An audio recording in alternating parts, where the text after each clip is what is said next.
Hi hello నమస్తే, నేను మీ doctor సరళ మాట్లాడుతున్నా ప్రజ్ఞ హాస్పిటల్ మేడ్చల్ నుండి. సో సమ్మర్ స్టార్ట్ అయింది, శివరాత్రి రాబోతుంది అండ్ రంజాన్ మాసం స్టార్ట్ కాబోతుంది. కాబట్టి అందరూ అడుగుతున్నారు, మేడం ప్రెగ్నెన్సీలో ఉపవాసం చేయొచ్చా, శివరాత్రికి రంజాన్లో ఉపవాసం చేయొచ్చా అని. సో ఈరోజు మనము ప్రెగ్నెన్సీ టైంలో ఉపవాసం గురించి మాట్లాడుకుందాం.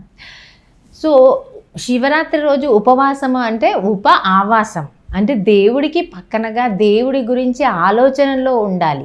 అంతేగాని ఫాస్టింగ్ ఏం తినకుండా ముందులాగా ఒక అమ్మాయి నిన్ననే అన్నది, మేడం నేను ముందు నుండి ఎన్ని ఇయర్స్ నుండి చేస్తున్నా, ఇప్పుడు సడన్గా ఆపేయాలా ఉపవాసాలు అని అన్నది.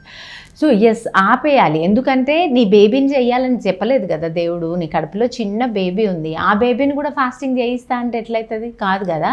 సో ప్రెగ్నెన్సీ వాళ్ళు ఉపవాసము అంటే తినకుండా ఉండడం గురించి ఆలోచించకండి. దేవుడు భక్తులు దేవుడి గురించి ఆలోచించు, దైవ స్మరణ చేసుకుంటూ రోజంతా గడపడం అనేది చాలా మంచి అలవాటు.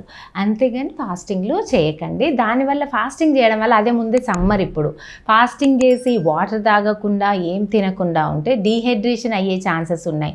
లోపల బేబీకి వాటర్ తగ్గిపోయే ఛాన్సెస్ ఉన్నాయి. బేబీకి గ్లూకోజ్ లెవెల్ కనుక సరిగ్గా అందకపోతే హైపోగ్లైసీమియా అయిపోయి బేబీ గ్రోత్ రాకపోవడము, వెయిట్ సరిగా పెరగకపోవడము, మదర్ డీహైడ్రేషన్ అయిపోయి లో బీపీ అయిపోవడము, సడన్ కొలాప్స్ అయిపోవడము, ఇలాంటి ఛాన్సెస్ అన్నీ ఉంటాయి. సో అంత రిస్క్ తీసుకోకండి. హ్యాపీగా దైవభక్తితో దేవుడి స్మరణ చేసుకుంటూ ఇంట్లోనే ఏదైనా దేవుడి శివుడి పటం ముందు కానీ, లేదంటే మనసులోనే శివుడిని తలుచుకుంటూ కానీ ప్రేయర్ చేసుకోవాలి తప్ప, అదే క్రౌడ్ ఉన్న దగ్గర గుడికి వెళ్ళడానికి కూడా ప్రయత్నాలు చేయకండి. 7th, 8th, 9th మంత్లో గుళ్ళకి వెళ్ళడం కూడా అడ్వైజబుల్ కాదు. ఎందుకంటే ఆ క్రౌడ్లో సమ్మర్లో వైరల్ ఇన్ఫెక్షన్స్ బాగా స్ప్రెడ్ అయ్యే ఛాన్సెస్ ఉంటాయి. అందువల్ల క్రౌడ్లో గుడికి వెళ్ళాలి కంపల్సరీ కానీ వెళ్ళకండి.